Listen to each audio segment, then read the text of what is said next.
Morning.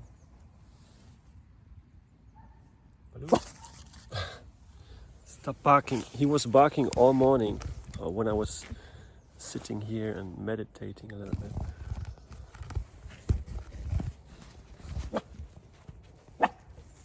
But if you bark, I can talk.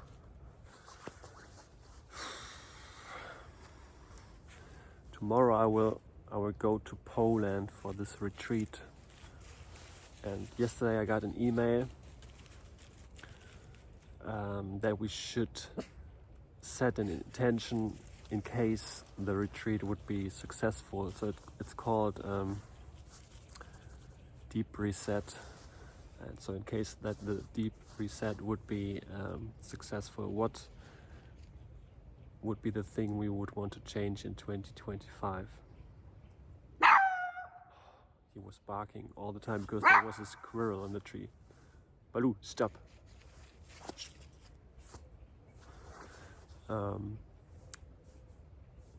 So I was thinking about the intention that I wanted to set. So the first thing I want to change is if I can do these cold plunges and these, I think one day we're gonna do a hike on the mountain where there's snow all around and without shirt, just in shorts. And I have never done that. And I think we will do extensive cold plunges in rivers and lakes and also different breathing sessions. So if I can push myself to do all that, maybe the worst thing is we have to sleep in rooms with 3 to 5 people in it, and I don't really like sleeping with strangers in the same room. I normally don't sleep very well then. Shut up. So there's a lot of discomfort I'm facing, I would say, and if I can do all that, then why should I worry about people pleasing or what other people might think about me, or if I'm doing the right thing in their eyes? So I hope that I can convince myself to trust my own instincts and to stop worrying about other people's opinion, because I think that's one of the most important traits I have to develop if I want to become the person I was meant to be.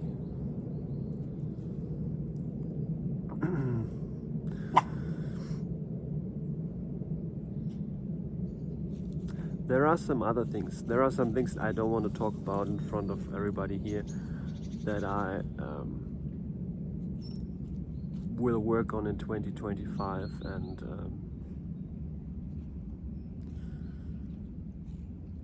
I also want to work on a way to get rid of my job. This is another big thing. I'm not sure how many intentions we can set, or if it makes sense to set different intentions. So probably it would be best if you can focus just on one. But even if I just stop this people-pleasing thing, I think it would also have an effect on my job. Maybe I won't be able to keep my job because of that, but we will see. Yeah, I'm excited, but also a little bit afraid of what's going to come in the next few days. So yesterday I talked about my videos being a little bit all over the place, and I thought it might be helpful if I write down a little bit before I create these videos, so that I know what I want to talk about and so that I don't forget anything. And I wrote something down this morning. Actually, this is just, I copied this from my journal because I wrote this down maybe a week ago or a little bit longer ago, because I've heard that a few times before, that even though you know what you want to do more or less, and this motivates you. And I think this is also this manifestation thing, that you just have to keep in mind what you want to do, where you want to go, and just dwell on that all the time, and keep it in your mind as if it would be already reality, and then it will come true one day. I think there might be truth to it because it's all over the internet. Otherwise, I don't believe it would be so present everywhere if there wouldn't be a bit of truth to it. And there are also other people who are saying, well, keep in mind what you don't want in life. Imagine yourself going into the same direction and not changing anything for 5 more years. Where would you be? And they argue, or their argument is that the negative things there are much stronger, because we don't want that to happen. So fear is much stronger as a motivator than imagining the right thing. Balu, shut up. So I wrote down a list of the things I definitely don't want in my life, and I read them every once in a while. Well, I've only done that maybe 10 days ago, so maybe I read it every third or second day or so. And I wrote it down again here so that I can tell you what it is for me, because I think it also works. I don't want to say that the other way around does not work, but I think this also works. It's a little bit strange because these manifestation gurus, they say just keep in your mind what you want, and if you're reading through the things you don't want, you're basically doing the opposite. So but I'm just trying out stuff, so we will see. So what I don't want in life: dead-end relationships. So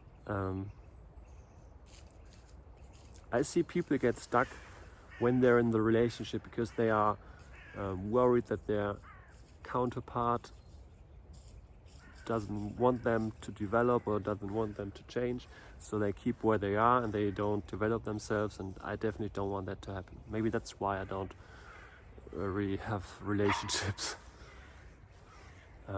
So another thing is attachment and emotional dependence. It's also related to relationships, but I was pretty attached to a person quite recently, and I felt the emotional dependence. So I was feeling unsure if there was not a reply in a few minutes or hours, or I was just trying to be someone else so that this person likes me, which is very close connected to the first point. So I don't want to get too attached to people, and I want to be independent emotionally. And I don't want to cling on to people, because that's what I've done, and that's not healthy for any relationship, or it's not healthy for me, it's not healthy for the other person, so I don't want that. So being stuck. So I think life is always about change, and if you're stuck in the same place, position, and nothing is changing, I think that's a sign that something is wrong. Because the whole world is changing every day, and if you are not changing, you will fall behind, and you will notice it maybe not today or tomorrow, but maybe next year or sometime. So the next point is, I don't want to feel like a victim ever again. I think that's the worst position to be in, because it basically says you're in the place you are in, and that's what your destiny is, and you can't change anything about it. And that's not what I do believe in. I believe that we have the power to change where we are going and our destiny, and maybe not our destiny, I don't know, that's a little bit big, but I think that we can change at least how we feel and how we think about things, and this will already change our trajectory, I would say. So I have been a victim pretty much all my life. So I told you the story that my parents wanted me to be a cyclist, and I was an athlete for the first 25 years of my life, and I could not really develop myself and could not really develop a free will, basically, because I was so pushed into this career which was never my dream. So I don't hold regret against my parents, because they have done the best they knew, because they have been athletes themselves, so they have never seen another way of living. And I think they had children pretty early, so they never really had the time to think about their lives and to reflect everything. And yeah, I'm the oldest child, so I got the full portion of good intention, I would say. Yeah. So I decided to not feel like a victim ever again. I'm trying new stuff. I'm developing myself. I'm going into the cold. I'm going into places that are uncomfortable, and I want to grow. I know that I have to push myself for that, but I don't want to be stuck in the position that I was in for way too long. So the next point, I don't want to be jealous. I know I easily get jealous on other people when I see what they have and what I lack, but I think there's just no point. It doesn't help anybody if you're jealous. It just makes you feel bad, and you can also see all the things that you have. And there are so many people who are way worse off than you. So why aren't you happy about what you have? And so I can be happy about the position I'm in, that I can go to this retreat in a few days, that I can sit out here in nature and meditate, and I should just be happy that I'm on this journey. And of course there are people who from the outside seem to have everything I want and seem to be in the place where I want to be one day. But that's okay. We are all on the journey. And even though from the outside they look that they have everything and they are happy, but this is, in many cases, is just Instagram picture, Instagram fakeness, I would say. And just the part of being human is, even if you have everything, you get used to it and you can't really appreciate it anymore. So it doesn't matter how much you have, you can just appreciate what you have. Yeah, so the next point is feeling unworthy. I think this is a big one.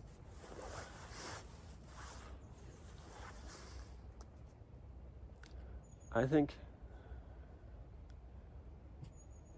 to step really in your power, you have to feel worthy that you have the right to do it. And so for example, for me, I was told what to do all my life, and I never felt really worthy to claim what I deserved and what I longed for. I was just waiting for other people to give it to me and to give me permission, and I decided that I'm worthy to go for it myself now. And I think that changes a lot, because it's just completely different approach to things. When you're always thinking, oh, the other people, they are worthy, they can decide what I have to do, and I just have to follow. This really brings you back into this victim role. So I think it all depends on each other, all these points. So the next point is financial dependence. So I work for money. So I feel financial dependent on my boss. That's why I have to pretend to like the job and to enjoy what I'm doing there, and to support the mission of the company, which I don't really do. And this is definitely a point I have to work on. But I'm also working on that. So yesterday I told you that I'm working on a business idea with my brother. I already noticed that he does not support the idea as much as I do, so I think I have to put in more effort and do more stuff by myself, but that's okay. I had the idea in the first place, so I want to realize it. We will see. So the next point is drifting through life without goal. I have done that for way too long. So I never really knew what I wanted to do with my life. So I was a cyclist until I was 25, I would say at least. And when you never really got the chance to develop your own will and to really know what you want to do with your life. So it was a little bit funny. I think I never told that story here. So when we were about 18 or 19, that's when school in Germany is over. So I was at the highest level of education that goes until you're 19. And I think today it's only 18. But when I was at school, it was 19. So I was a cyclist until then. I have not seen anything else. My parents always told me when to train, when to eat, to which races I should go, and where to start, and even at the races, where shall I attack and where shall I drink. Basically, they told me, Toby, now drink, don't forget to drink. And so my life was completely controlled from external forces. And now suddenly your parents tell you, okay, school is over in a year or so, you have to decide what you want to do. But how shall I do that if I have never made the decision by myself? This was not only for me. So I have a twin brother and two younger brothers. They all faced the same struggle, and no one of us really knew what we wanted to do, or what we are allowed to do, or what we could do, because all we have done was cycling. And it was such a bizarre situation just looking back. And now I can really understand when we were in the car driving somewhere and my parents, it's time that you decide what you want to do. And we were just so confused that it was such a strange feeling, at least within me, that I can't really describe, because I just didn't know how that works. Yeah, strange. So I was drifting through life way too long, but I finally think that I'm on a path now. I kind of have a goal. It's a little bit abstract, I would say, but there is a goal somewhere, and I'm going on different paths, maybe like this, but there's one direction I'm going to, and this feels good. Yeah, so the next point is distraction, not facing the truth. And I have done that way too long too. So when you know that you have a mission, somewhere down in your body, you can feel it, that you have to do something with your life. But you don't really know the way, you don't really know how. There are other people basically controlling your life. You have to suppress this voice. You have to suppress this truth that is coming through every now and then. So I was also playing computer games and video games and eating sugar, drinking coffee. I never taken any drugs, which this is basically the best thing about being an athlete, that you don't get into contact, or at least I didn't, with any drugs. I'm sure there are people taking drugs to enhance their capabilities and to make them more stronger and whatever, but I've never wanted to take anything of that, and my parents never wanted me to take anything of that either, so that's good. But I have